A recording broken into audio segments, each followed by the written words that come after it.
The Four Beardsmen of the Bookpockalypse.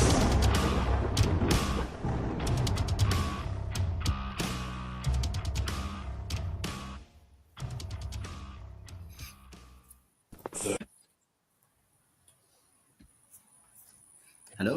Hello, hello. Morning. Morning, good evening, good afternoon, everyone. And good night. Yes, some of you That'll do. later. Again, welcome to the latest episode of the Four Beardsmen of the Bookpockalypse, and we're really happy we have Baptiste Pinson Wu with us today. Very good morning to you, sir. Very early morning.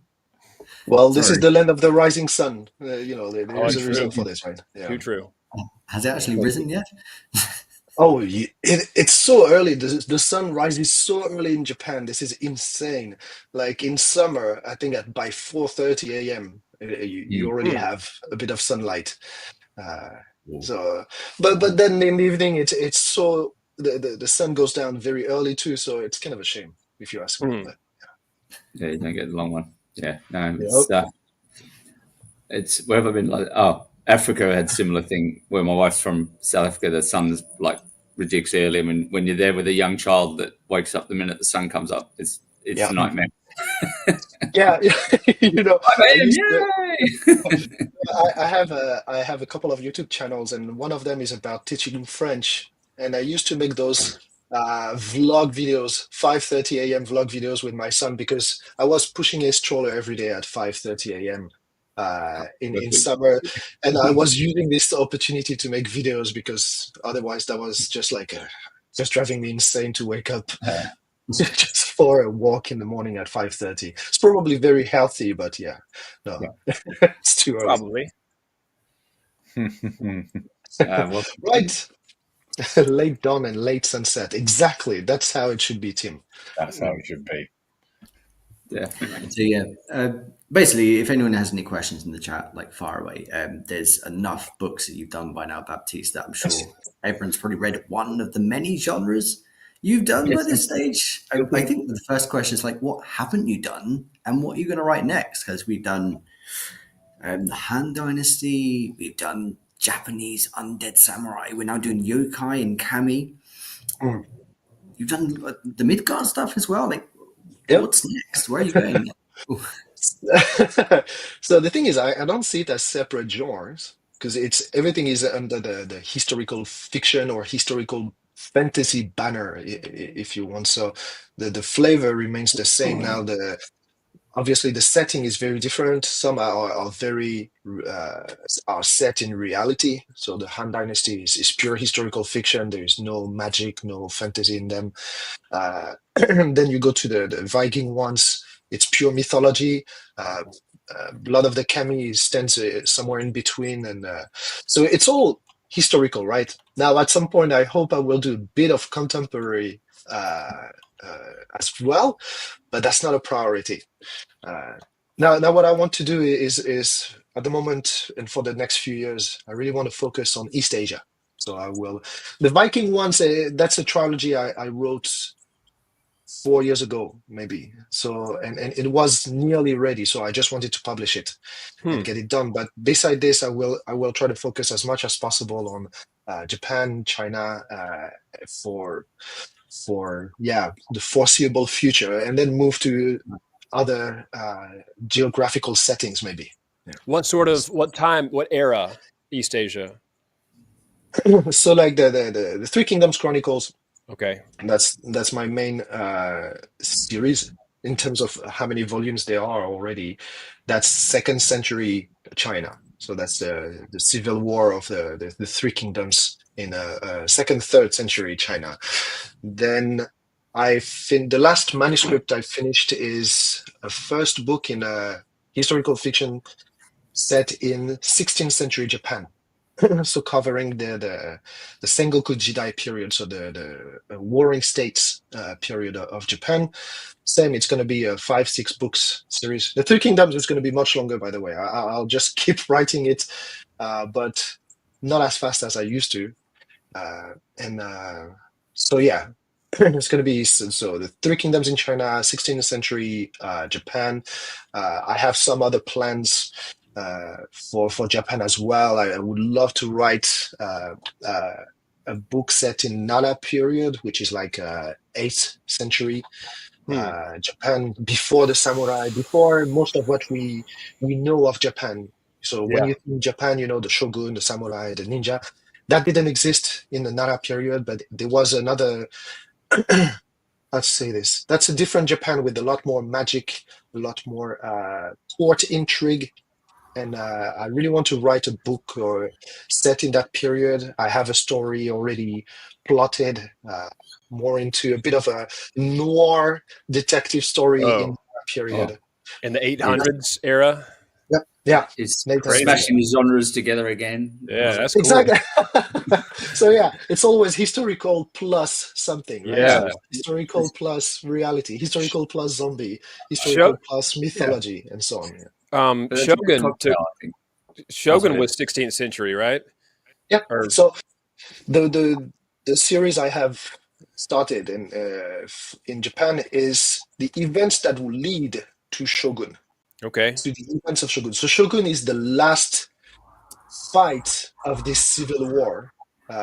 So it's the story of leading to a battle known as Sekigahara, so 1600, and that's the end of a very long civil war that torn Japan for like 50 years, a bit more if you want to go really in detail. But so this civil war lasted a long time. My series will cover it. So while Cool. Shogun is just a few months Yeah. long story. And Yeah. right, and it focuses on the Portuguese on Engine Sun. Yeah, I'm the English, the British guy. Yeah. Yeah. Who is based on a real person, I Yeah, gather. that's right. Yeah. I'm glad that one actor was involved in the show. I've done a little bit of professional. We call it here around here. We call it professional research on you, and I've observed that. And this was not. I didn't study that deep to find this, but you were into the You show. might call it stalking. but Some people we call it stalking. I call it professional research. But I did observe that you were into the show Shogun, and I'm really glad they got that actor to be involved because he's clearly passionate about it, and he was I forgot the name of who he plays. And I forgot his actual name too. The Japanese actor who's been in everything. He's older. Yeah, Hiroyuki Sanada. Yeah. Okay. He's Take your word for it. this guy is he's amazing. Like Yeah. it's like he doesn't have the obviously Anjin Samale, the British guy in the show, is the main character, Right. and then you could consider that Mariko Sama is the secondary character. Yeah. And then you have Toranaga. I think in Shogun is Toranaga. So this daimyo. Daimyo. He has less scenes, but he stole the show with just a couple of them. Just the work of it in his eyes, the acting with the eyes is Also truly amazing. Yeah. no one knew what he was up to but him. He's the only one who knew all the plots that were going on, and every last one of them doubted him at least once, or it seemed like Mariko might not have. I don't remember, but yeah, it was awesome. His senior advisor. Yeah. Well, I trusted him until the end, and his last scene is one of the best scenes of any TV show ever. Yeah, really good. Which is funny because if you, I forgot the name of the actor, Tomioka, I think. Oh, I forget. The actor who plays the old advisor. He's a very typical Japanese oji-san, playing golf all the time. He's always smiling. When you see pictures of him in reality, he's always like very bubbly and smiling. Then you see him on the TV show committing seppuku and everything. It's so brutal. Yeah. Such a good show. Such a good book. I read that book twice back to back when I read it, I think. Well, I will I will be honest, I didn't finish the book. I don't. It's a big book. It's a huge book. That's not even that. It's just I don't particularly love the writing, to be honest. I was very surprised when I found your video on here's some more of my professional research. When I found your video, and it was a quick one, on, and it answered one of the questions I was going to have for you. I was going to say, what is your favorite alternate history historical fiction novel? The video in question here is historical fiction top 3. It's your top 3 writers. I was waiting the whole time to see mention of James Clavell. Never saw him. No. I didn't see Larry McMurtry either, and I was expecting Larry McMurtry a little bit, but I'm very limited. My historical fiction chops are very. It's just the two of them, really. That's it. Yeah. Well, Bernard Cornwell. I have read some, some of his. I'm very classic when it comes to my historical fiction taste. It's Bernard Cornwell, Giles Christian, and the later Robert Law. Who's not mainstream, but absolute genius. Like his books I took notes of them because I was like, I want to see who is this? What are they up to? Yeah, so he wrote 4 series, and he's a Scottish guy, right? And he wrote 4 series, and 2 of them are based in Scotland, and they are not as easy to appreciate, the Scottish ones, because you can feel he's really involved in those stories. But the one he wrote in the Viking times and the one about late Roman years are absolute masterpieces. And always the first chapter. So my advice to anyone who wants to discover Robert Law, get through the first chapter. It's always tough. The first chapter is not. It's not. He's not kidding. But then all the pleasure of reading his books come after this first chapter. Tell me a Robert Lowe book to start with. Yeah, I would say the Oathsworn. The series is the Oathsworn saga. So the first book is the Well Road. Okay. So I think that's the first book he published, and it's this series until the last one is a bit different. But the first 4 books I think are absolutely amazing, all of them. Cool.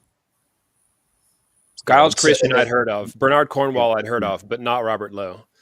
No, he's not very famous. But then Giles Christian knew Robert Law pretty well, and I think Robert Law kind of helped him a little bit, or I don't know. I don't really know what was their relationship, but they knew each other, and they're all part of this group of quite amazing British writers of historical fiction.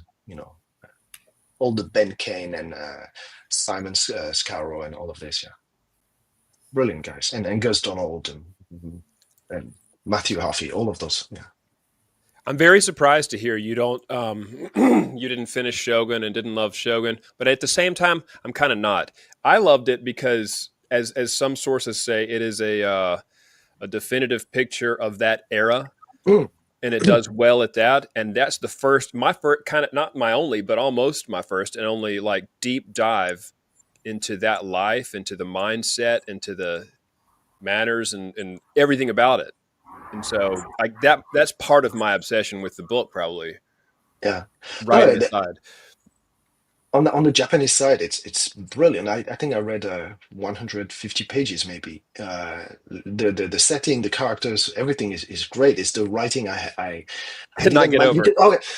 No, because the thing is, I'm writing pretty much all the time, and I'm editing all the time. So I don't know for those of you who write books. So and that's everyone. Right? That's the other 3. Everybody with a beard. Everyone present with a beard. No beard, can't write. There we go. There's something there. But when you edit a book, when you write a book, I find it very difficult to read a book for pleasure. That's a very good point. I don't. I can't read while I'm drafting. It's just exactly right. The editor in you is just awakened all the time. And reading Shogun, and there is so much exposition, like the character be like, "Oh no, they should not find the ledger in my desk drawer, otherwise I might be in trouble." I was like, "Oh, come on," So I didn't mean to to speak so negatively of Shogun. It's that's on the good. research side. I want to hear your opinion on things. Would there be many other examples? This is a snap question. Would there be just everybody? Would there be many other examples where the TV or movie far exceeded the original source material? Ready Player One, and it's not close. Yeah. All right, I'm not giving opinions anymore. You know what? The Hunger Games, the last of the Hunger Games, the book. I was so mad. There's a whole revolution going on, and all we're doing is we're hanging out in the sick bay with Katniss, and all she can think about is Peeta versus whoever. The movies at least had some action in them. But All right. I only read the first, so I wouldn't know. I read all of them, for better or worse. They're not bad. I enjoyed them. I did like the movies a little better. Oh, The Hobbit. The Hobbit film. I think we can all agree that the Hobbit films were way better than the book. And I'm kidding. I'm totally kidding. No, say that. We're going to go viral. That's great. Clip that. That'll get us some controversy right there. No, I mean, that's it. That'll the get the opposite views of up. that. Well, at least it doesn't start with the sound of a train whistling in a tunnel. The movie. The book does, right? That's like literally one of the first paragraph. Good call. Yeah. You mean to tell me you don't think Radagast is better with bird shit in his beard? Oh, Come on. So one thing I was reading, Right. in And a books, dwarf. the whole of the Lord of the Rings series, like, needs more bird shit in beard. It needs more bird shit. This needs Yeah. an elf and a dwarf. Why aren't they making out yet? Yeah. Or elf and a hobbit? Was it elf and a hobbit? Or no, it was elf and a dwarf. Why aren't There's all that they? chat about Yeah. trees and irrelevant if detail. it was written nowadays, they would make out definitely. Oh, for Yeah. sure. Oh yeah. Yeah. The thing that still like really confuses me about the Hobbit film is James Nesbitt. Like they're all traditional Scottish dwarfs, and then James Nesbitt is still Irish. Like, oh, hello there. Don't think he even has a beard, does he? Oh, Look, don't be judgmental about people that don't have beards. I'm just going to have to. He doesn't even have a beard. Yeah. Ugh. Maybe some clans of dwarves speak more Scottish. The others have an Irish accent. Or James Nesbitt can't do a Scottish accent. Yeah, maybe that Yeah. too. Tim, it was sarcasm. I promise. We're angering one of our 40 Regulars. So you just lost one subscriber, right? Oh, we can't afford that. 39. That's a high percentage of our total. Yeah. We don't have Yeah. big margins to play with. Come back, Tim. Come back. Baptiste, I want to ask you another question, and I'm sorry. Anybody else, any other beardsmen, butt in, please, at any point if I get to questioning. is this one of your professional research questions again? Well, no, maybe related. Okay. Do any of your stories include, and I'm going to try to pronounce his name, Zhuge Yeah, it will. We will get to Zhuge Liang. So I noticed that it was 220-ish, 226 or something like that he was in power, that he was doing his thing, and your stories are incrementally getting there. Yeah. So Zhuge Liang, for those who don't know, is like this brilliant Chinese strategist who there are many stories attached to Zhuge Liang, and he's the base of the idea of the Three Kingdoms. So he helped his lord because his lord was like a bit of a loser. Who was this lord? Liu Bei. So Liu him? Bei, Really? Yeah. So Zhuge Liang is the strategist of Liu Bei, and when Liu Bei was a bit down on his luck and he needed a new strategist, and he went to Zhuge Liang, and Zhuge Liang told him, okay, I will help you gain a third of the country. And the guy was like, he had a city, right? At that point, he was a very small lord. And he was like, why 3? And Zhuge Liang said, okay, well, in order for you to reach a certain level of power, we need to divide the country in 3, not 2, not. So that's called the Longzhong plan. And so Zhuge Liang is at the basis of it, and then he helped his lord through brilliant strategies, incredible administration, and all of this. Now my story begins in 184 CE. Zhuge Liang appears 206 to 205, something like this, and where I am right now is 200. So I got the story from 184 to 200. The next book is going to be 202, and it's going to be a novella, so it's just going to be a few days story. Then there will be a time jump to the arrival of Zhuge Liang. So I ask. I don't know where my infatuation started. I mean, my first exposure to the Han Dynasty and that kind of stuff was a video game on the Nintendo called Dynasty of an Emperor, released I think in the U.S. and Europe possibly 1990, and it was a little. wow. It was very tactical. It was like an RPG, but instead of hit points, you had soldiers. So like everybody had 500 or 1,200 or 1,500, and that's when I started seeing the names Liu Bei, Zhuge Liang, and the rest of them. And Cao Cao, always a bad guy. Yeah. And all those games, always a bad guy. I saw him mentioned in one of your stories as well. I don't know where my infatuation came from, though, that he was this master strategist, but it got in my mind to that, and stayed there to the point that I've got a character that I based on him, on Charlie. Zhuge Liang, It'd be Torvald the tactician. Ah, And he okay, is. yeah. Nice. He does in the book. He does have long, straight black hair, and he has a curved sword, and that's his real world as I dare to go with his phenome. Would that be the? But yeah, he's inspired by Kong Ming. by Zhuge Liang. Yeah. So no, Zhuge Liang is. I think Zhuge Liang and Cao Cao and Guan Yu. So Guan those Yu. are the three.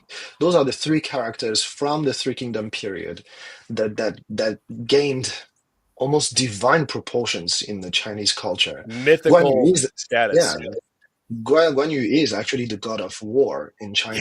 Yeah, that's a video of yours on my playlist that I will be watching sometime after this. To shout out your channel, by the way, any viewers who don't know about it, his channel is Baptiste Wooniverse. Universe, yeah. Yeah, you're So- gonna be part of the universe.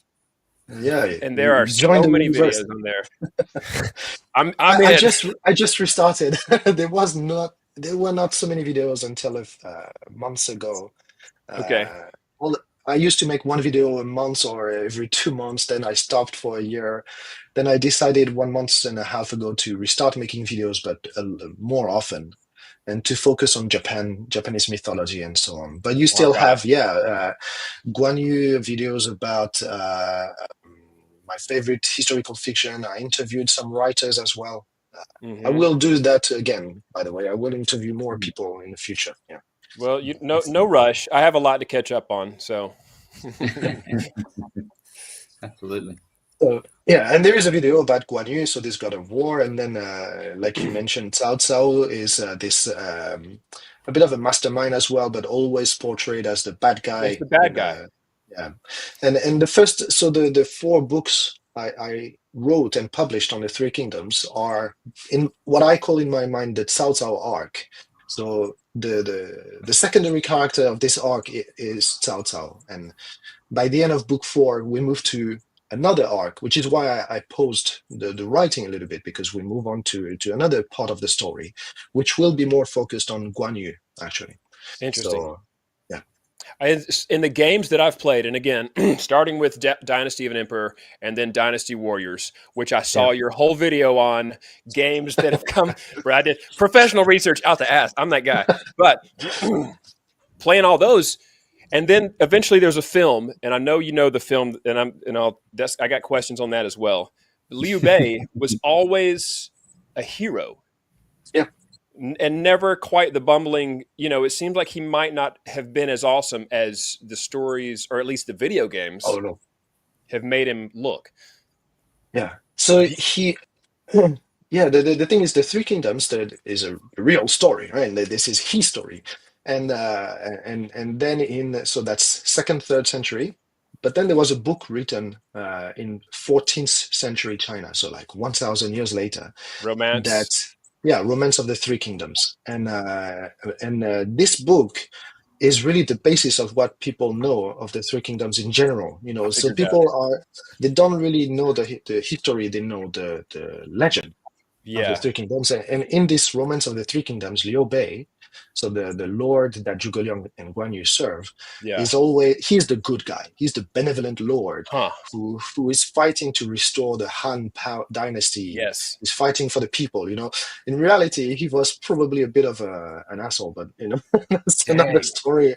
It's a degree of asshole. It's like, Yeah. No. Which reminds me of This reminds me of Braveheart versus William Wallace a little bit, like one Yeah. quite deviating from the truth. No, exactly. It's like the whole culture turn this guy into a hero for good reasons. I understand why they picked this one to be the hero and Cao Cao to be the antagonist. But when you check the facts, Liu Bei was really an opportunist, and a lot of people died because of him, right? Yeah. So, but those guys don't see themselves as the bad guys, do they? We've had this discussion. None of them. Yeah. In a previous things, like very few to the bad guys. That, hey, I'm the bad guy. It's like you're always the hero of your story. So no, exactly. Now that was a question when I started writing this book: is do I stick to reality? Do I stick to the legend? I kind of choose as I go. So That's probably for the Liu Bei, best. What's more interesting? yeah, exactly. It's not like reading. It doesn't feel like reading the either the historical manual or the Romance of the Three Kingdoms. Where do you get? So then where? So if not, because I would have said, I would have assumed that the Romance of the Three Kingdoms was a primary source of information, inspiration aside. So if it's not, where is the history? I mean, I guess just history books, or like where are you? Okay. So you have a few, but very good history books, historical manuals, and research papers. I read a lot of like PhD theses and stuff like this. I know this gets that can be dull at some point, but I love it so much, so it's fine. I can tell. Now the greatest authority when it comes to the Han Dynasty and Three Kingdoms is an Australian researcher named Rafe de Crespigny. So his name is French. I guess his family comes from France, and he's like the greatest expert when it comes to this period of China, and I sent him my first book. And he loved it. He gave me a nice, tagline and everything, like a nice comment about it. Yeah, that was really cool. That was one of the highlights of my writing career so far.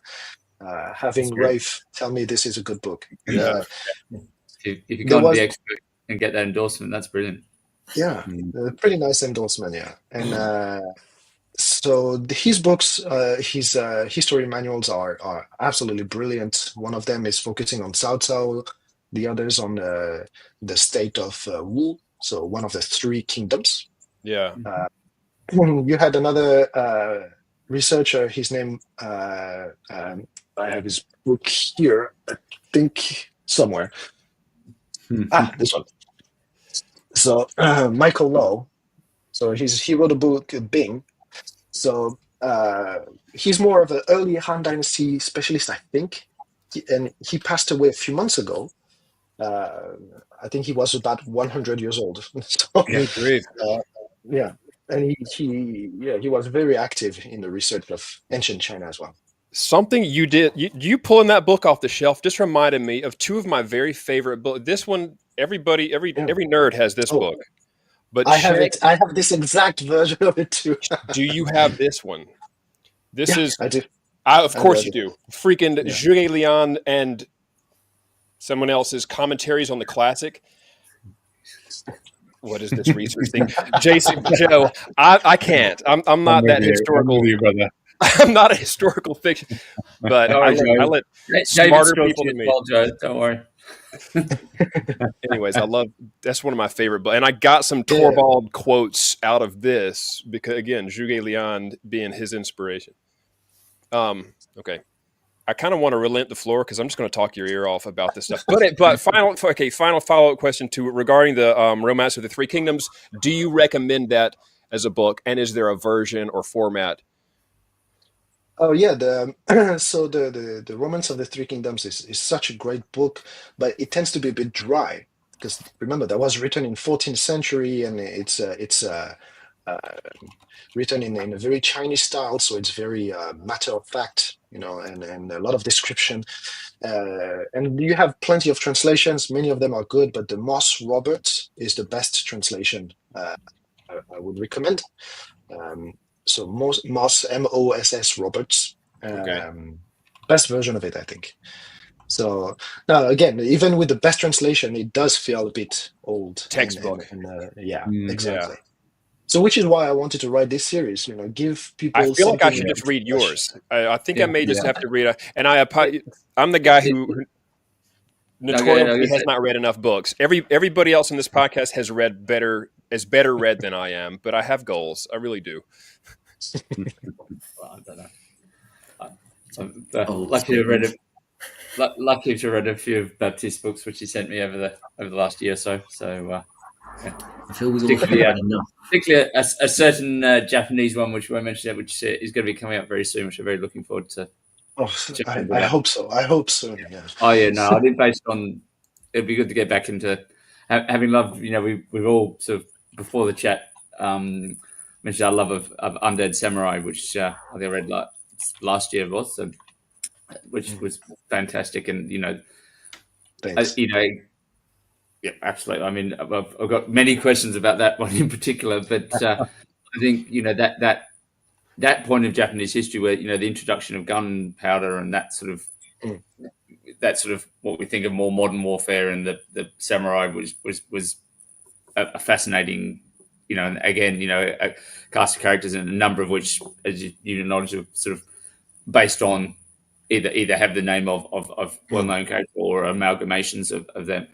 I suppose one of the questions is, what was the inspiration behind that? Obviously you run a lot of historiography in Japan. When did the zombies come into the picture? So At actually, what point did you say this needs zombies? This needs zombies. no, it went the other way around actually. So I wanted to write a zombie, and I was like, okay, which period do I want to put? Which country? Which Wow. culture? And do I want to put zombies in? And I knew I would do a zombie samurai at some point, but I didn't know that would be the first. Right? But then I think I was like, you know what? You live in Japan. You should write something in Japan, right? So it's easier for me to research, to go outside and find inspiration from my daily life. So no, I wanted to write something historical, zombie, and I didn't know which period to choose first. There will be zombie stories in many different period in this undead world. So I just started with samurai. That's it. Yeah. Oh, no, I have a question. I'm sorry, Charlie. Go ahead. No, go. No, shoot. Yep. This is sort of a follow-up. By the way, Baptiste, if I'm not controlled, I'll blabber the whole time. So I really am not trying to. But when you wrote that, was this before? Are you familiar with the show called Kingdom? Yes, in Korea, right? The zombie in Korean zombies. Were Yeah. did yours come first, or were you aware of the show? I think the show is No, I only a think- few years old. Yeah, I think I just watched the first episode. That was pretty good. I loved it. I thought it was a good show. Yeah, no, it looked very good. I don't know why I didn't continue. But no, I was aware of the show. Okay. And I love zombie stories, TV shows, I do and so too. on. And I had never seen one in an Asian set. I saw Kingdom before I was aware of Undead Samurai. Yeah, me too. Such a because cool. the zombies is not something that you encounter in like East Asian culture, right? They don't have zombies like this. They even the ones I use in my books, they are called the kyonshi. It's based on the Chinese juncture, which are like a hopping vampire. So it means hopping vampire, right? It's not really a zombie. I've seen that in video games. Yeah. Yeah. So it's more of those guys who are like really stiff like this. Yes. They usually have a paper in front of the face. Yeah. So mine are really more Western, put in Japan, right? So Yeah. but you don't have zombies. Cool. I suppose that's a reflection of you, though, isn't it? Because you obviously are not Japanese yourself, but that's now like you're fully immersed in the culture. Was Undead Samurai a byproduct of that? You find yourself completely opposite end of the world. Is Undead Samurai like the stuff, and obviously Blood of the Kami as well? Are these like you freeing yourself a bit more because these are more mythological than the more hard historical fiction that you do? Yeah, the thing. All right, this is how I plan this this publishing thingy is I want to have one purely historical fiction series at all time, at least, and one more, mythology, fantasy series going on at all time. So I have at least 2 series going on all the time, plus some books like Undead Samurai once in a while. And the reason why I want to do this is to keep the motivation, like to keep loving writing, because if it's just pure historical fiction, it gets dry at some point. It's like so much research. I tend to forget what I researched last year, and so I want to have a bit more fun and not feeling too constrained about history as well. On Dead Samurai, there are some moments where I'm like, maybe that's not how they would have done it, but there are zombies in there, so screw it. It's fine. A little more But lenient. you still have people coming like, oh, that's not very accurate. I was like, yeah, but you have zombies. What did you expect? Yeah, never mind the zombies. So Yeah, you're gonna unshackle from the confines of historical fiction. So I think you mentioned that about Undead Samurai before with the zombies. Like, that's not how they work. Sorry, where was the zombie manual that says exactly? So and Undead Samurai, I still connected it to real history. So it's 1625 Japan. The characters are pretty close to what we know of them. Blood of the Kami, I didn't even mention when this story happens, so that no one can point it out. Like, it's more of an alternate history. Yeah. No, I that's won't all. plot spoil, but I'm about halfway through Blood of the Kami, and there is a sort of almost nod to Undead Samurai. There's that one scene where they head in towards Kyoto. That's all I'm going to say at this point. But I was like, oh yeah, this is nice. There is a couple of nods to Undead Samurai in Blood of the Kami. Yeah, cool. So would you ever write anything that is purely fantasy, no history, no research, pure imagination, or does that scare you? I don't know. You know what? I don't think so. I think I just love to make connections with reality. So there is always going to be something that people can rely on.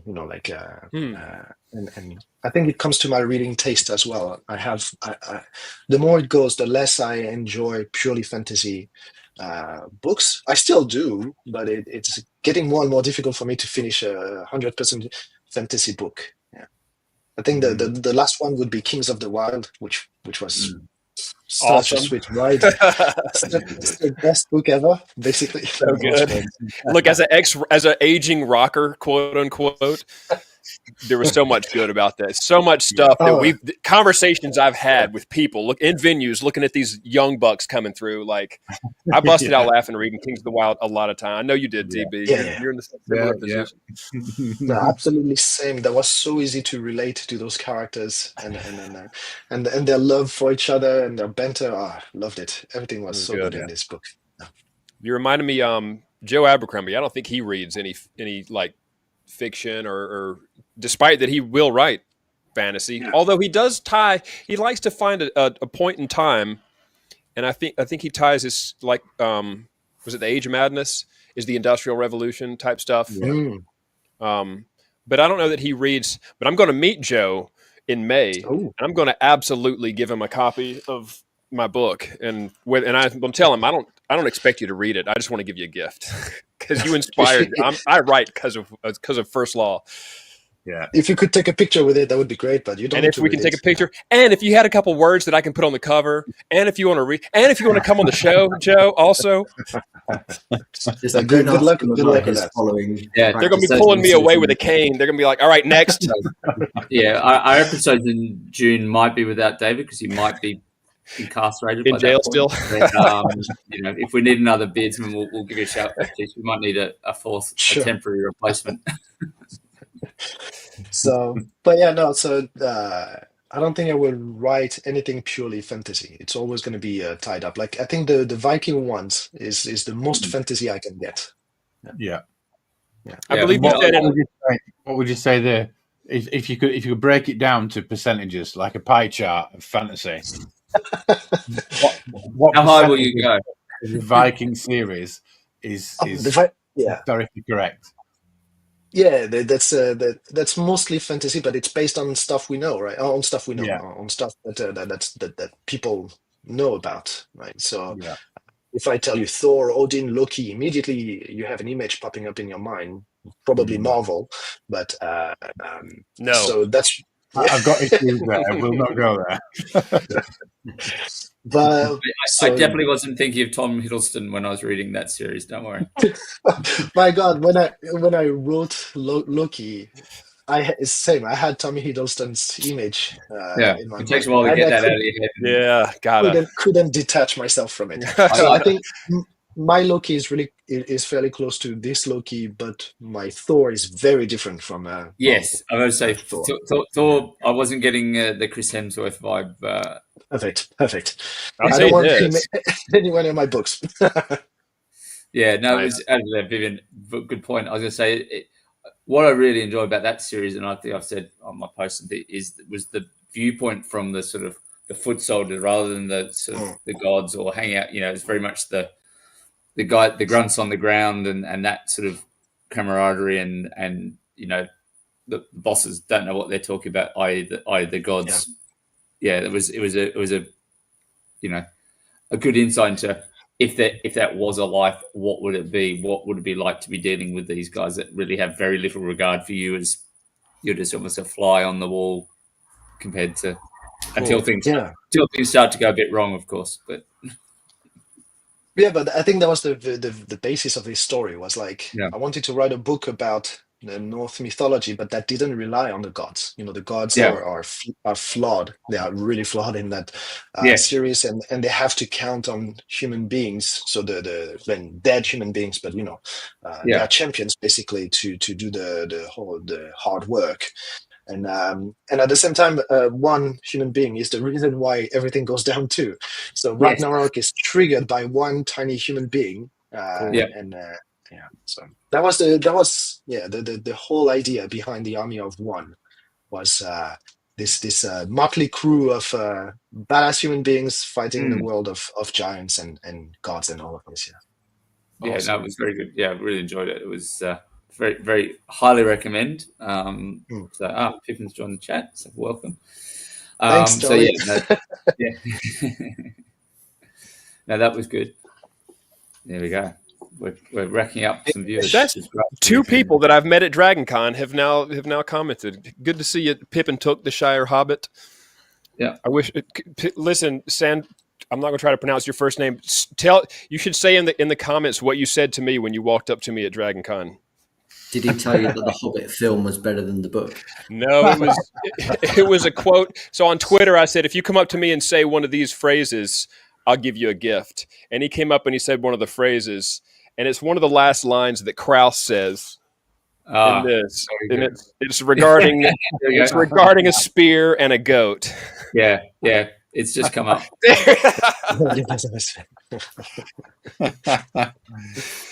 Yes. And Thank I'd you. highly recommend anyone read those. What Krauss is, I think, hands down one of my favorite characters. That's what I was fishing for. Thanks, Charlie. Yeah, Long no, distance high five there. no, I love him. He has some of the best lines in the book. Like this guy is sort of, He's the I funnest think to you write. get Out of yeah, all well, of them, he's the funnest to write. Yeah. Yeah, I think you can unleash. I can see now. Now I've got to know David a little bit better. I can see his elements, Where he came from. his personality coming out. Yeah. So Here's I read what the I book would before. say if I could. Yeah, I read the book before I got to know David, so they put it that way. So it wasn't prejudged. Listen, I want to ask you another. This is the last thing I'll ask you about the Han Dynasty or things that are related to it. I don't promise that, but I hope that it is. Okay, the film Red Cliff. Have you seen it? Oh, absolutely, yeah. I love that. this. That's probably love another that reason movie. that I started that I Yeah. idolicized Zhuge Liang. So you like that Yeah. film as well? I know it's more love based it. on romance of the Three Kingdoms. I assume Yeah, that it is. Yeah, no. This movie actually it's like two movies. If you Yes. watch the long version, it's like two movies is based on the romance of the Three Kingdoms, so more the legend side, Yeah. and it focuses on the most famous battle of the Three Kingdoms period. Well, I'm So getting the battle, chills thinking about it. I fucking love that movie, and just for the music, the music is so good. I can hear it right now. Amazing. Yeah.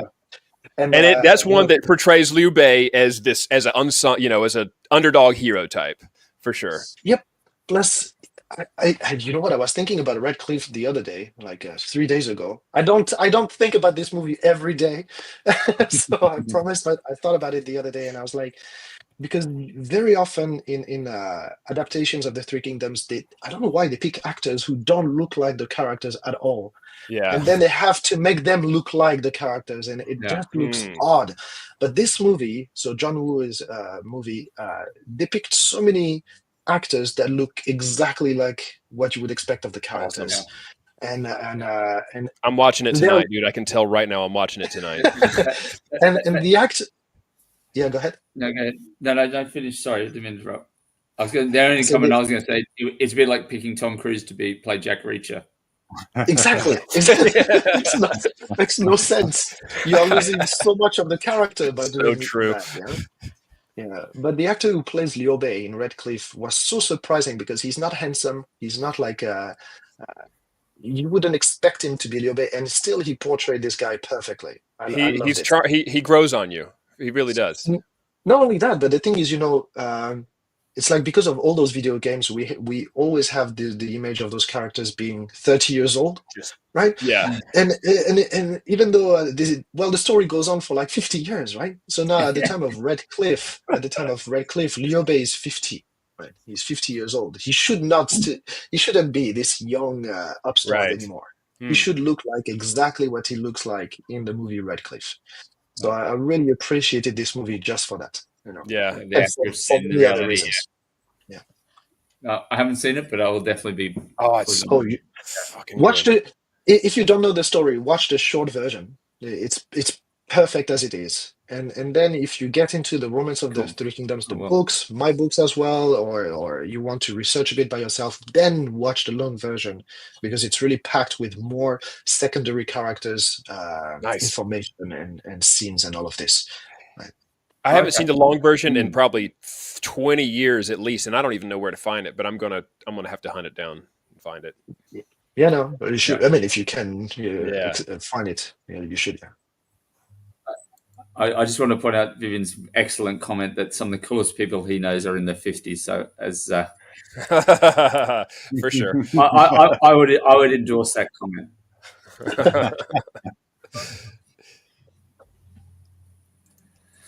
All good. Now I'm going to jump in with a bit of a question. I'll come in maybe an Undead Samurai. Actually, no, I'll go to that one. So, and we mentioned earlier, Baptiste, that sort of mixture of genres, and I've said on the sort of channel before, some of the best books I've read recently over the last year or two have been where you're just pulling in noir and fantasy or historical fiction and fantasy and some horror, that sort of breaking those shackles of, I think someone said a lot of genres really invented for marketing purposes at the end of the day. Yeah. It's not what, you as authors don't always think of going, but if you were going to mix and match some elements, some different genres, you mentioned maybe in something in modern time, what would be the sort of left field or sort of, in the genres you haven't read before, what would you like to put together? I know a sci-fi with a help me. So there is I have a story in mind, but it's not for now. But that is contemporary, and it's more of a religious fantasy, dark fantasy, based on Buddhism. So I just love to bring all those religions and mythology into my stories. I know it's not a great time to mention this guy, but a bit like Neil Gaiman, if you want. Yeah. I was looking for his book earlier. Yeah. I think I've moved it. The pre-controversy. Say what about him? I don't know the guy, but the books are pretty amazing. Many of them, not all of them. I didn't love all his books, but many of his books are among my favorite. And this bringing Christianity, American Gods, folklore, American Gods is great. I think where you mix that sort of religion and fantasy. I mean. The Paternus series that Dirk wrote, which is, I don't know if you read that, I think you'd probably get quite a kick out of it. Very cool. In like every bit of almost, I say every bit, but some really big. You got Asian mythology, Russian, Indian, all kinds of stuff. Japan, Greek, and it's basically the premise is that this is all real and this is behind, a bit like American Gods, like it's all there. Most people aren't seeing it. This eternal war between all these powers, and it's. I've only unfortunately just read the first one. Is a trilogy, but it's and Dirk Ashton is not a piece of shit. So like, sorry. No. And it's got the benefit. Yeah, if you think you'd like American Gods but don't want to read a book by a piece of shit, Exactly. Yeah. There we go. I'll remember that. Throwing out the controversial comments this episode. We'll see how we go with our views. So yeah, I have this story that I want to write at some point. That's contemporary, but with ancient religion from Asia. Fantastic. We'll hold you to that. We'll just sort of. Have you written it yet? I have enough to write for now. It's not going to be for the next 5 years at least. If the others don't mind, I'll just on a sort of back of that sort of your writing. You had a fairly prolific writing schedule over the last couple of years in terms of the output of your books and things. And I think you mentioned before that you've been writing for some time before you started to release them. But what's the secret to this library of works that we're getting from Baptiste and your approach to that? It might be helpful. People might be interested to hear about how you've approached it. I posted a video not so long ago about how I write so much, So anyone is interested, they can go watch it on my channel. But there it is. I don't write promo. Self-promotion moment. And but I don't feel like I write that much. I just write consistently, and I love every part of writing, and I think that definitely helps, right? So when you don't feel like I need to edit or I need to research, so all those bits, all those different parts of the writing process, I absolutely love them, and then I just write 2,000-3,000 words every day when I write, because I don't write all year long, Like I restarted writing 3-4 days ago, but before that I hadn't. I think I didn't write for like 3 months, 4 months. So, but also the thing is, when I decided to self-publish my first book, I made a commitment to publish 10 books in 3 years, right? So that's my target, 10 books in 3 years. It's going to be 3 years in October. So next October, it's going to be the 3 years anniversary of Yellow Sky Revolt, and Blood of the Chemist, my last published book, is the book number 9. So I have 6 months basically to publish another book. If I don't, that's fine, because I actually kind of work on the opposite. I'm trying to get 3 out in 10 years. Yo, I was trying to get 1 out in 10 years. That's exactly what I was thinking. But that's absolutely fine. I'm not trying to say, you should write 10 books in 3 years. That was just, it was your plan. That was my plan. It's just I figured you can either write one amazing book that will start your career, but you need this talent and this luck that I don't really have, or you can write a lot and hopefully it will catch on at some point. I think we respectfully call you out on the talent comment. I wish I had. We can't say that, but we can. I could have used that humility coming into it, but it is refreshing to hear you say, there are spans that you're not writing, and that you aim for 2,000 to 3,000 words a day. 2,000 words, 3,000 is a very good day. I'll break it sometimes, but 2 to 3, I think my average is 1,500, and that's with distractions and whatever else, children, all that. But it is refreshing to hear your pace and hear that you're not 7 days a week nonstop.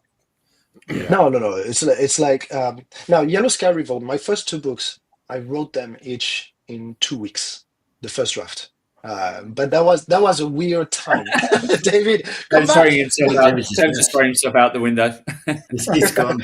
Well, that was a weird moment. So that's when my second son was just born. So I was home, taking care of my wife and the baby and the older boy, and not caring about anything else but this and writing. So Yeah. any second of free time I had, I was writing, and I ended up writing quite a lot. Like 5,000-6,000 words a day. I don't do this anymore, but yeah, those two were quite special in terms of how fast Yeah. the first draft came in. Now I think it takes me 1.5 months to up to 2 months to finish a first draft, with the exception of my last book, which took me about 5 months, but it's twice longer than the others. So What's the general length of your books? 90,000 words to 100,000 words. That's my goal. From this point forward, that is my goal, dude. I'm not about bricks anymore. No, I mean, I don't. I don't. I think it's my sweet spot. 90,000 words is fairly short, but it's already a book. It's no longer. Well, it's also wise for people who are, as you said, aware that you're probably not going to have that lightning strike deal that some people had that went to their head, ruined them forever, and now 2 is it. That's traditionally published. For somebody who's not traditionally published, 90,000 plus to 120, whatever. That seems like, like you said, seems like the sweet spot. You can generate them faster. You can keep people who enjoy your writing, keep them with content. They don't have to wait 10 years because you're trying to undo a million spider webs that you created in book 1, and now you're pulling your fucking hair out. Well, yeah, I think that's the second part of how I manage to write a lot is that I plot. I'm a plotter. I'm not a penciler. I love to plot. So that's my favorite part of the writing process, and that helps with writing a lot. Because once you have a plot, you don't lose time. During the writing, being like, what happens next? What am I supposed to make them do or say? It's just. Listen, do you have a video with that broken down? Yeah, like I said, there's a video. I think I published it late February, if I'm correct. I'm looking it up, dude. Just anything in life, there's a Baptiste video for that. Clearly. I have a lot of them on my to-be watch, for real. Hey, why is my sink dripping? Baptiste video for that. Probably a Tommy. Oh no! You don't want my advice on that. Baptiste, have you always loved history? Yeah, always. Then since I learned how to read, I loved history, and you can blame my dad for this. He got me into the Asterix comics. Still some of the best thing ever written, and which is like ancient, so in gold, right? You can't even say ancient because it's gold, so obviously it's ancient. But it's set in that period, and I think it triggered a lot of love for medieval Dark Ages stuff. After the Asterix, I read everything I could about Robin Hood, which leads to William Wallace, which leads to many other things. King Arthur. I have an Arthurian tale coming at some point in the future too. I want this. but will there be King Arthur in Japan though? No. Knights of the Round. Tell you what that makes me think of, Charlie, is Final Fantasy VII, which it's huge tangent. I apologize. Japanese games before the internet, when they would take mythologies and religions from different parts of the world and incorporate them into bosses and summons, that was some of the coolest shit. They had the Knights of the 12. They had Bahamut, which is like Arabic or Hebrew sort of mythology. You could fucking summon Odin himself. You could summon Odin. His horse had 6 legs. I mean, they did their research, but it all had a Japanese twist on it. Like the Knights of the 12 were all anime beasts, in the summon that you could do. That was some of my earliest inspiration, was Final Fantasy games, honestly. Oh, I think I started with the FF8, and you get like Ifrit and Golgotha and stuff like this. They were amazing. They influenced my world building. Final Fantasy VIII, you might be half my age. You're totally Final Fantasy VII. Okay, well, so that said, what pushed you toward the Han Dynasty? What was your inspiration for? And I told you I wouldn't ask you anything else about the Han Dynasty. last question. When David says last question, we saw it coming. It's never the last question. I think I fell in love with the Han Dynasty playing Dynasty Warriors. Like that was Those Dynasty Warriors 4. I think the first one I played was 4. Then I went back to the second one. I managed to find the first one, which is not like the others. It's not a big demo. It's Street Fighter 2 type. Yeah. And I played Dynasty Warrior 4 back in senior high school. I think I was. We had like those pen friends from UK coming over to my school, and me and my best friend, we wanted to buy a game that we could play. That's a good one. Two people and every 4 people, and we found this game, Dynasty Warriors. I was like, sure, let's give it a try. And my life has never been the same since. For people who don't know, they put on this metal, and sometimes it'll have a little bit of an Asian twist, an Asian spin to it, some Chinese kind of spin to it, but it's like crashing guitars, and you're swinging your weapon and watching 100 people fly away just because of how strong you are, how much of a monster you are. They were so freaking fun. So those games were amazing, and they released a new one recently where they increased the number of guys on the field. And it's so pure, because you're like, who needs 1,000 when you have already 100? And then you play the game, you're like, I needed this 1,000. Perfect. It wasn't until the movie Fellowship of the Ring where there was a visual representation of Sauron on the battlefield, and he's swinging his mace and knocking people through the air. That made me think of the Dynasty Warriors games. Like, I was like, that's the closest I've seen in a film. That's true. You needed the technology to get to the point where you could have 2,000. That's right. All coming at this one dude, just splashing. It feels like Lu Bu. Yeah, Lu Bu in Dynasty Warriors is exactly like this. Nice. That thing. So this game is the inspiration. It's why I started learning about Chinese history and got into the Han Dynasty specifically. Then I read the books. Then I lived in China for 2 years and a half. And anytime I go back to China, which is like once a year, and I will try to visit a new location from this story. Yeah. And I love it, and my wife doesn't understand. She's Chinese, but she doesn't understand this passion, right? So I'm always dragging her, and I'm like, look, that's what your people built. And she's like, yeah, I don't care. I was telling the boys on your website, you mentioned that your Chinese wife is probably tired of you always asking her questions about her culture that she doesn't have an answer to. That's also why I switched to Japan, so I don't need to ask her. Leave her alone for a little bit. Oh, that's very good. Has she played Dynasty Warriors 4? Maybe that's the missing link for her. That's what needs to happen next. That's true. I should try that. Yeah. I'll try to get her into this. That'd be good. But Baptiste, you made a comment about how you're absolutely not a pantser, and I suppose when you write historical fiction, it's kind of hard to pants your way through that.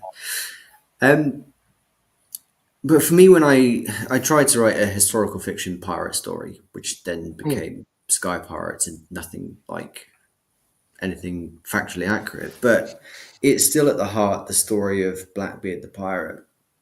And one thing I want to ask you about, the character that sort of springs to mind most is in Undead Samurai when you wrote about Mizashi. Sorry if I'm pronouncing that right. How far can you lean into the ambiguity of actual, like, real life figures or famous figures like Mizashi, and how can you actually make that your own in these books? Because I think that's one of the things you do best in your writing. So, like, how I appropriate myself, Musashi, and turn it into a character?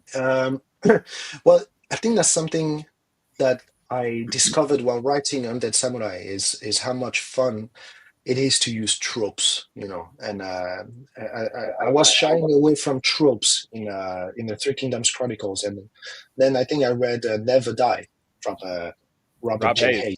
Yeah. Such a great book too, and he uses tropes so well in that book. He used them so that they don't feel like cliche, they feel like tropes.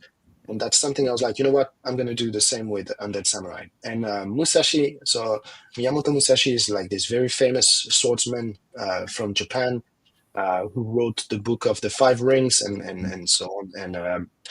And he's same, when you say Musashi, most people who know about Japanese history, they have an image of him already. And that's it. I just used this image, and then I basically changed it at some point in the story to give you a new Musashi. But when you meet Musashi, he's pretty much what you would expect of Miyamoto Musashi, right?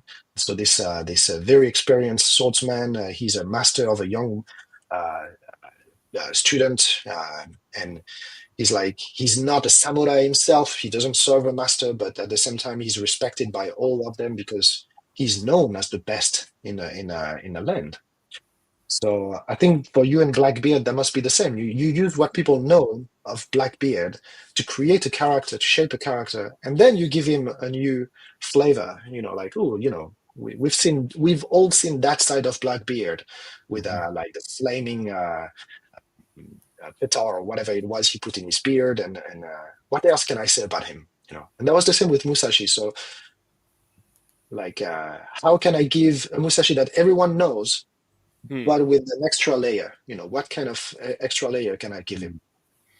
And I have to say that extra layer is absolutely beautiful. Thank you. I'm proud of it. Yeah, I'm quite proud of the twists around Musashi. Yeah. And I think the danger when you take a character like that, whether it's Blackbeard, Musashi, if you go too far away from the source material, you just cross over to that sort of ludicrous territory. One of the reasons I wanted to write Blackbeard the way I did is I watched On Stranger Tides, the Pirates of the Caribbean film. And it's based on the book, which I've never read. So I can't comment if it's better than the film or not. But what bothered me was that I've done so much like yourself. When you write a historical fiction book, you do research, you have to. I read countless books on maritime history about pirates, famous pirates.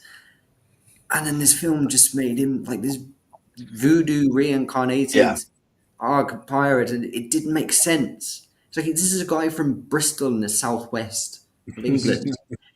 There's no voodoo connection. Like, to my mind, I've never found any source where he's actually sailed to even fucking learn voodoo. So whenever you write a historical fiction, I find you do have to be careful. But I think reading your books, you write with this sort of freeness where I could never get beyond the restriction of historical fiction for me. So how do you actually do that for anyone who wants to write historical fiction? Like, what's the top tips from yourself? So to write about actual historical figures, you mean? Well, most of my historical figures, I do tend to respect what they did and their actions more than their person, maybe. So because we don't know anything for sure about historical figures. Musashi is the perfect example because most of what we know from Musashi was written by Musashi. So it's biased. It's incredibly biased, right? He's basically saying, "Oh, and then I defeated this guy, and then I did that." And then when you check the historical records, you're like, "Yeah, you didn't do half of the shit you said you did." So it doesn't mean he's not amazing, but everything has to be taken with a grain of salt when it comes to historical figures. But the facts, the actions, what they did, we know for sure, have to be respected to some degree, and then it's all about making them humans. There is no historical figure that was this machine, this godlike machine that sometimes we tend to see them as, right? Now, I don't know if I have any tip on how to write a good historical figure, I think it's just attaching. I'm always trying to attach my characters to either a feeling or a particular trait of their personality, and just develop on that. Like it's always what do they want, what prevent them from getting it, and the fact that it's historical or contemporary doesn't change anything at this point. Tom, I would not that I have any experience, so don't listen to a word I have to say on the subject, but I would argue that you can kind of go do what you want with it. I don't know if you're familiar with a movie that came out in 2012. It's called Abraham Lincoln Vampire Hunter. I think I think you can go. I never learned about that in school. Yeah, it becomes so fucking stupid that it loops Right, back that's to what you're the trying to original. avoid, probably. Yeah. So that I get that. I just No, but don't think. if you give that promise from the beginning, like this is going to True. be ridiculous, guys, it's fine. What you don't want is to write something that sells itself as historically accurate or close to a reality, and then you end up with the voodoo or black. Yeah. Good point. But the cool thing about Undead Samurai on that note is you look at the title, you think Undead Samurai, okay, it's going to be like this sort It's of. going to be silly. Yeah, you know exactly what you're going to get into. Then you read it, you think, oh, holy shit, this is not what I was expecting at all. Like, this is making me think. Nice. It's a zombie story that makes me think. I think that's like half of the reviews I had on Undead Samurai say exactly that. They say, I picked your book not expecting much, thinking that it was going to be silly, and it ended up being really pretty cool. So always makes me happy when I hear this. Yeah. But it was I wouldn't say I picked the same reason, but I think I thought I saw the element, but I didn't know before starting what the ratio would be of sort of the fantasy to the historical, and I think was nicely surprised by that. Talked about just dropping in. I read a dreadful book a while ago, which was a Star Wars story but with zombies, and it really was literally someone's gone. How come? Yeah. And it's like, oh no, almost like snakes on a plane type shit. It's just it was, and then it wasn't very well written anyway. But initially I thought Star Wars zombies cool. If you see a stormtrooper with blood on the armor and anything, okay, that could be fun. But wasn't handled with the same aplomb that you did in yours. So. I think that's why I wanted to write a zombie story to begin with. Is I love zombie TV shows, and then I started trying to find zombie books that I liked, and I could hardly find one, to be honest. Like there were not a lot of zombie novels that I truly enjoyed. So I was like, let's write one. Since there is none. This isn't a novel, but it's great because you're into historical accuracy. This is same vein, maybe not. Yeah, that's the other book that every nerd owns. For sure, 100%. Which is why I have as many crowbars as I do too, because that's nearly the number one one. This is like a really sad story, but I'll tell it quickly. I used to be cozy romantic. Well, Joe, there's a book or a film. There is some kind of zombie romantic. World War Z, also we get same author. Great one. Yeah. There's a film that may have done that. Warm Bodies, you'll like it. That's it. Yeah. Yeah. Zombie is cured through love. I haven't watched it, but there is also Pride and Prejudice with the zombies or something. Oh, right. Is it? Yeah. I haven't watched it. I don't know what it is. But I don't know if it's good or not. I think there's a book series of it as well, so maybe it's based off that. All right. Zombie cozy romanticy. Excellent. Well, if anyone can do it, I'm sure Joe can. So bring it, Joe. I mean, he could go that way with the hybrid helix. No. Well, don't get Planet of Zombies. Space bears. Yeah, it's true. Cozy space bear zombies, Joe. Ooh, you hear that, Joe? We're counting on you now. Yeah, the gauntlet is thrown. I'd like to say, Baptiste, that I have a similar calling to have some amount of real in book 9. There it is. That's a promise. That's a contract. Hey, put it on the screen, and it becomes a contract that he cannot break. There it is. Nice.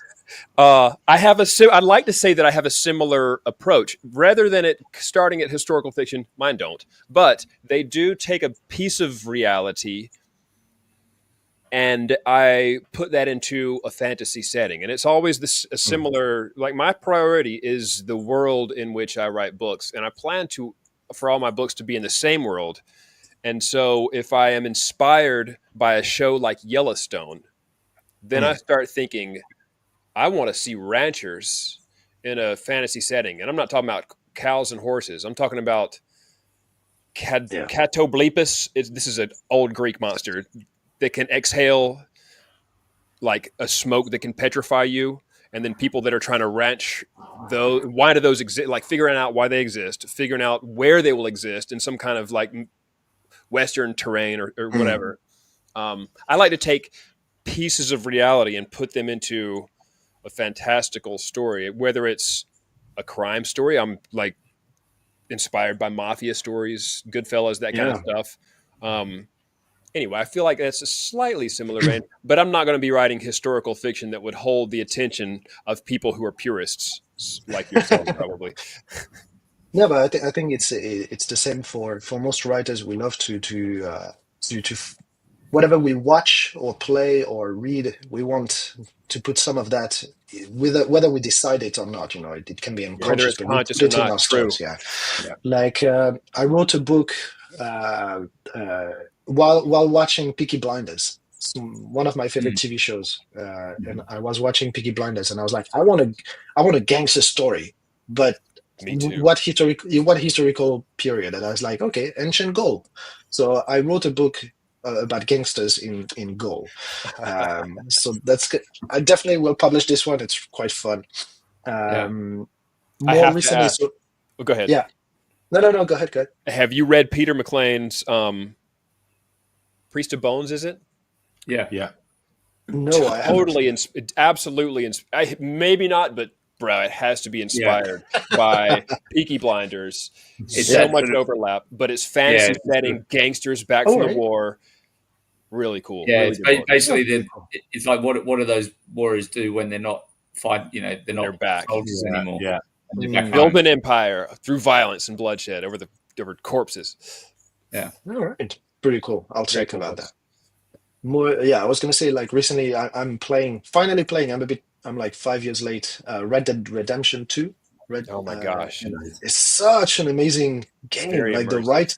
the writing of this game, and they are, well, I'm not gonna write a Western, not yet. Some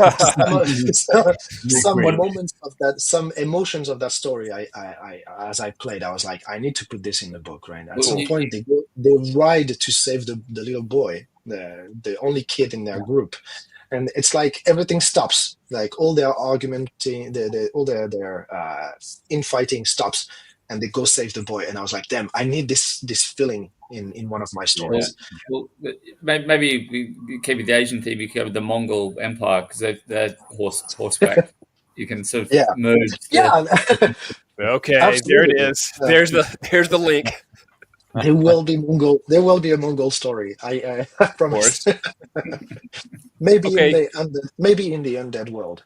It would be really cool. Okay, I'm down for it. So regarding, you said you're not writing a Western yet. What are your thoughts? Do you like? Did you like Lonesome Dove? Have you read? I'm sure you have. I haven't read. You haven't read Lonesome Dove? No.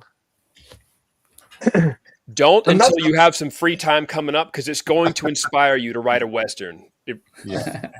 I haven't read a lot of Western stuff, to be honest. I've read none except for that book. Okay. It's so good. All right, Lonesome Dove. All right. Yes, Larry. And when I watched your video, you were like, okay, you're discussing your favorite historical fiction authors.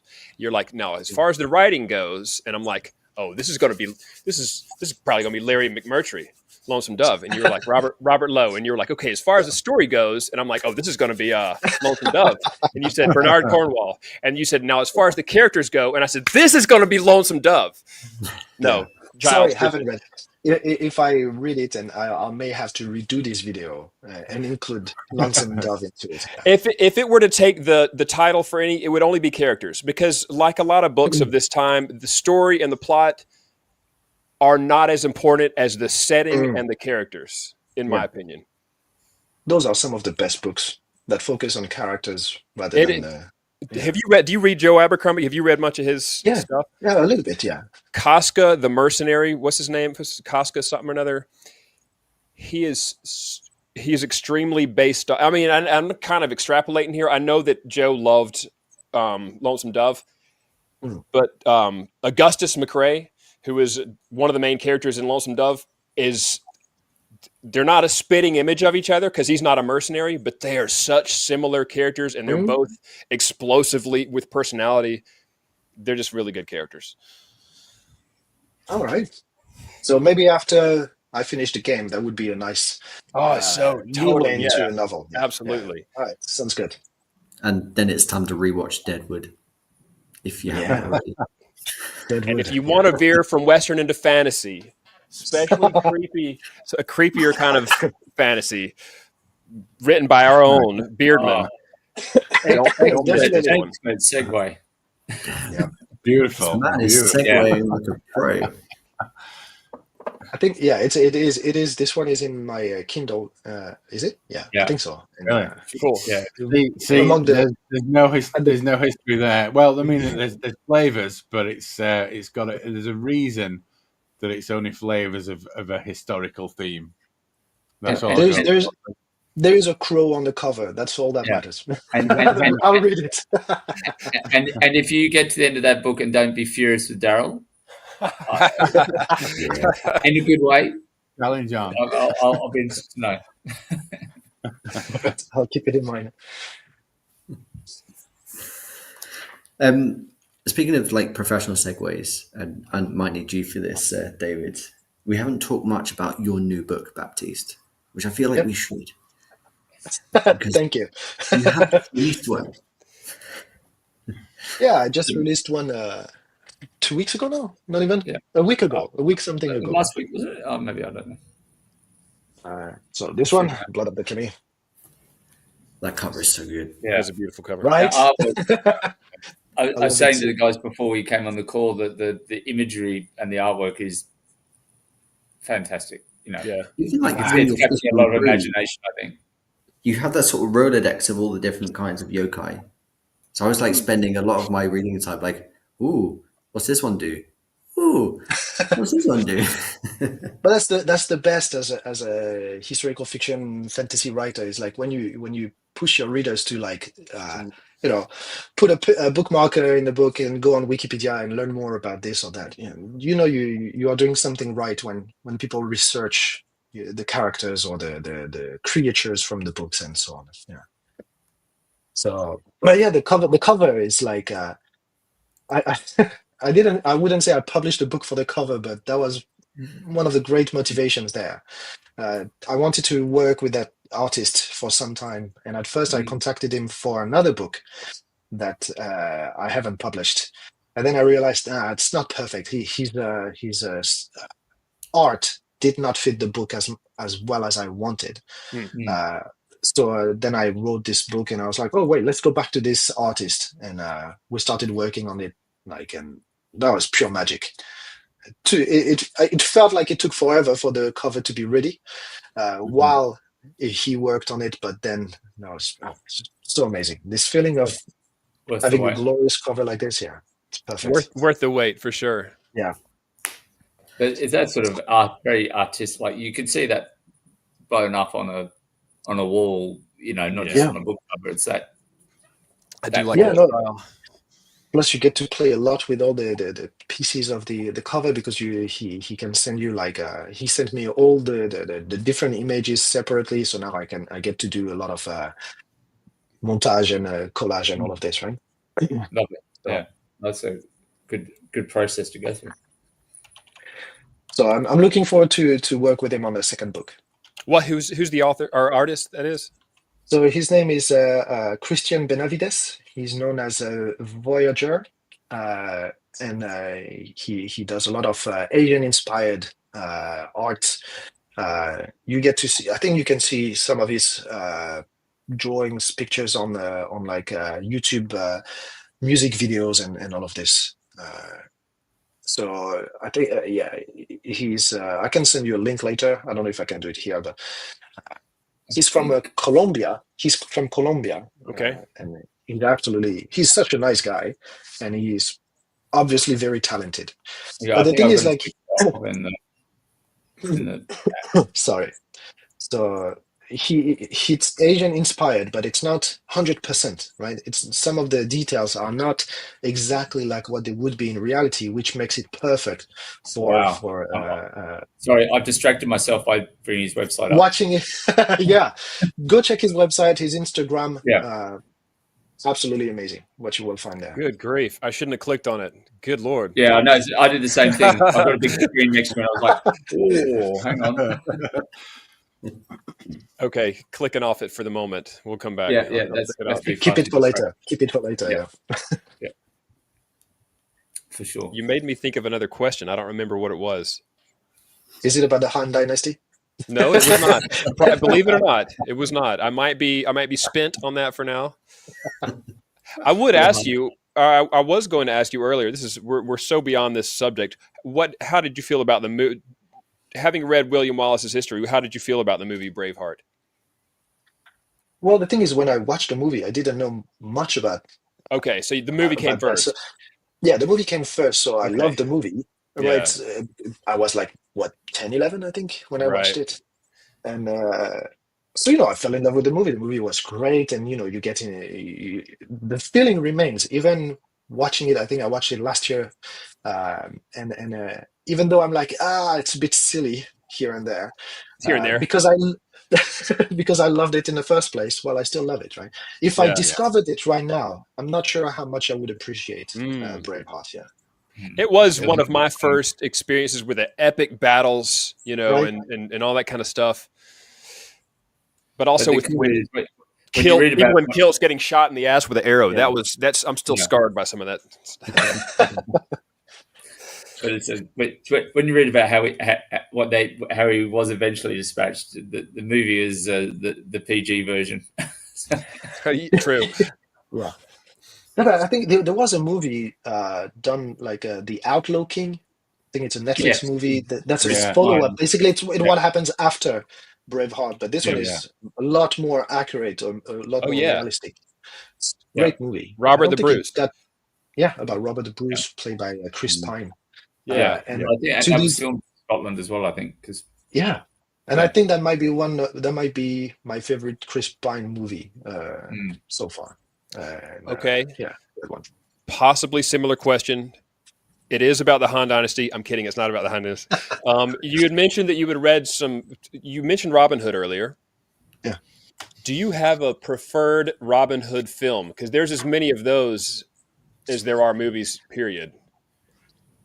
Yeah. I don't think I loved any Robin Hood movie. When I was a kid, I loved Men in the Woods with Kevin Costner. Yeah, this one, exactly. When you were a kid, that's the same. It's just like I've watched it again, and there's so much hilarious about that movie. Like now that you're able to differentiate, to see it, there's a lot of funny, silly shit going on. So, are you aware of the TV show Robin of Sherwood? Are you aware of that? Beyond Our Country, it is an amazing. It was an amazing TV show. Yeah. Oh. That's where my love of Robin Hood came from completely. Cool. I think what's the English name? Men in Tights or something? That was what I don't remember. Yeah, Robin Hood Men in Tights. Men in Tights was a great one. Dave Chappelle, Dave Chappelle. Yes, exactly. Early Dave Chappelle was great in that movie. But no, after that, I think all the movies the last one is pretty terrible, right? Oh God, it was with Russell Crowe. Jamie Foxx. Russell Crowe one. No. There was a Russell Crowe, and then there was another one after that, wasn't there? The one after that where he's like jumping, like backflipping, throwing. Both were ass. Yeah. That was so bad. I'm just too old for that kind of stuff, I guess. Maybe. Yeah. At least, I don't know. Go on. Yeah. So no, I don't have a lot of I don't think I enjoyed a lot of Robin Hood movies or TV shows, but the Yeah. books usually about Robin Hood are great. Like the Cool. Angus Donald and Stephen M. McKay, they write some badass uh, Robin Hood stories. Yeah. Oh, I remember what I was going to ask you, but this is not related to anything. Um, just because you're able to make me jealous with your book output, with the fact that you've lived in China, and with all the different places that you've lived, I was going to have you make me jealous at least over one more subject. How many languages do you speak, and what are they? Oh, I only speak French. That's the I only don't one that I believe that. mastered. Yeah. No, I'm okay. Well, as you can hear, I'm doing okay with English when it comes to speaking, right? Yeah. I write better English than I speak, I think. But I've Okay. never lived in an English speaking country beside 2 months in Manchester, Wow. which is not really English speaking country. Yeah. But like no, and beside this, I just get by with Chinese and Japanese. Yeah. So you could if you were in a Japanese or Chinese crowd, could you Oh yeah. understand if Yeah, they're yeah. speaking slowly type stuff? My comprehension is all right. I Okay. understand fairly well. Japanese, as long as it's kind of in a friendly environment, if I watch something pretty formal like the news, it's a bit difficult for me to catch everything they say because you have Okay. so many different levels of language in Japan, in Japanese, right? With politeness and all of this. So Mm. if it gets too formal, too polite, I struggle a bit. If it's just conversation, yeah, no problem. Chinese, same. Now it's my speaking that's pretty bad. Mm. So Was it? I, I would say, yeah, was it a deliberate choice to write in English, not say in your native French? yeah. First, the market is much bigger, and I second, figured it was I the market thing. Alex the market. Valdiers did the same Yeah. thing. He wrote a Yeah, he book in said, yeah, French, and he was he, like, "This ain't Yeah, working. I've got to learn English." And he yeah, forced himself to learn it, which I'm still impressed by to this day. Just he was like, yeah, "To write, I need to learn English, so that's what I'm yeah. going to do That's now." pretty He amazing. literally Yeah, moved country just to get out of yeah, France to Right. publish fantasy because there's no market there. Mm-hmm. yeah. No, there is not, especially self-published. All of this doesn't really exist, and I mean, it exists, but not to the level of English-speaking world. And also, I think since university, I read almost exclusively English books in English. I mean, I should say. So I feel like whatever I consume, books, TV shows, games, it's in English or Japanese too. But I'm not gonna write in Japanese, so Right. it's not really a choice. I felt like just writing in English felt natural natural. progression. Yeah. Yeah, yeah. And I suppose like Plus, one final question because I'm just conscious of the time because you mentioned it more than once that you like to write what you've consumed and what you've yeah, absorbed. And obviously yeah. you've moved across the world. And what was it that brought you to Blood of the Kami then and the yokai, the more mythological stuff? I think it's because after I wrote Undead Samurai. So Undead Samurai is really about Japanese history and Japanese martial arts and the Bushido and all the samurai ninja and all of this. So it's very about the martial side of Japan. And but I wanted to write something on the other side of the Japanese culture, which is more the folklore, the mythology. And I think it's over the past 2 years, I tried here in Tokyo to discover more of that side of Japan. So uh, to participate into the folkloric life of Japanese people and to immerse myself into their Matsuri festivals, the whole carrying the altar through the streets, all of this, and yeah, it's fascinating, and there are not so many stories, Western stories, or I should say stories written by Westerners with yokai, so monsters, Japanese monsters in them. So I was like, you know what, let's focus on this. And at the same time, I wanted to write something that was a bit more young adult. Uh, so that's how Blood of the Kami came. It's like a young adult stories that focuses on the folklore more than the historical side of Japan. Have you spoken much with Rob J. Hayes? Because y'all, that's so like a lot of, there were a lot of those yokai in Yeah, Never Die in that series, and I yeah, see yeah. No, no. some. I, I don't I know. think we just exchanged a few tweets, but never spoke directly to him. I would love to. He's one of my major inspirations. I read his stories of his blood brothers, set in that same world, and it's about these. They're short story, but they're getting their dead brother back up the mountain, and I had some images of undead samurai that sort of fighting up the mountain. There's some similarities there, which so I thought, Well, yeah, I think reading Robert Hayes' books Never Die. What's the name of the series? The Mortal Techniques. Mortal Techniques, right? Yeah, that's the world. Yeah. It gave me this this permission to write what I wanted. For sure. Yeah. It's like, until then I was shackling myself to historical fiction and reality. Let's make it accurate, and then I read those books, and I think just from the prologue or the first chapter, I forgot if it's a prologue or what. When you see you read those guys like flipping in the air with the fans with blades on them, I was like, "Ooh, that's so not accurate, but that's so perfect." It's like watching a kung fu movie from the 80s, 90s, from America. There was a liberation, I was like, okay, I need this I need this spirit in my books. Cool. So I would love to talk with him. Awesome. Well, brilliant. Well, look, thank you so much for joining us on the show. It's been such a pleasure talking to you. Like, seriously, Undead Samurai was my book of the year last year. Oh, nice. That's true. It's still on my book of the year list, which I've realised I haven't suddenly seen it again. I wrote it all and I never published it, so that's some homework for me to do. Like, I've got this long post all ready to go, so I need to get on with that. Backlog. Yeah. But yeah, like I'm halfway through Blood the Kami. It's going to be up there this year as well. Like it's really good, and it's so different from Undead Samurai as well. So and go read Army of One series. That's brilliant too. Yes. Where should I start, guys? People who aren't Baptiste, real fast. Final question, not Han Dynasty. Where should I start with his books? And keep in fact that I'm kind of obsessed a little bit with the Han Dynasty, but pretty ignorant of it. Well, it's hard for me because I haven't read the Yellow. Oh God, we're going blank now. What are your Han? Yellow Sky Revolt? Yeah. Yellow Sky Revolt. I know Yellow there, and I've stumbled with the rest. Sorry. But y'all would say Undead. Undead Samurai, definitely. Otherwise, Army of One. It's some Norse, Army of One. That's some fun Norse, good battles, good characters. A fun read, but I think starting with Undead Samurai is maybe the best idea because it's standalone. The others are part of series. So beside this, just pick whichever you want. Cool. He's got a YouTube video for that as well. Yeah. Where to start? I should have just watched it. You'll need one sooner than later. You'll need one. Yeah. Just go watch Baptiste's channel. There you go. After you've watched ours, of course.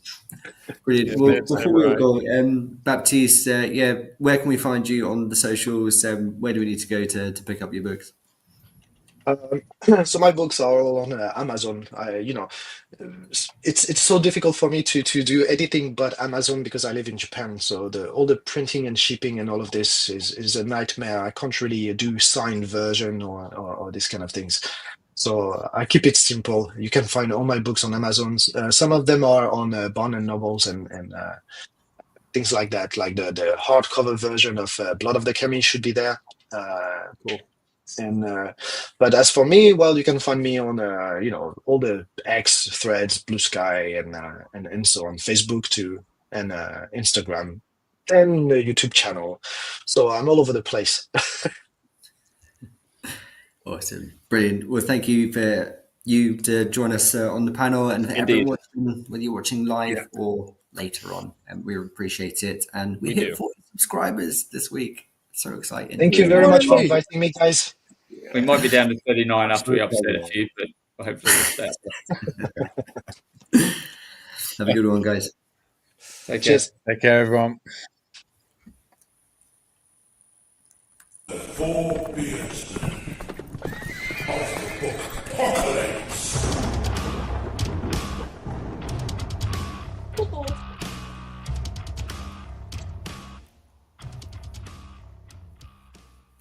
The Four Beardsmen.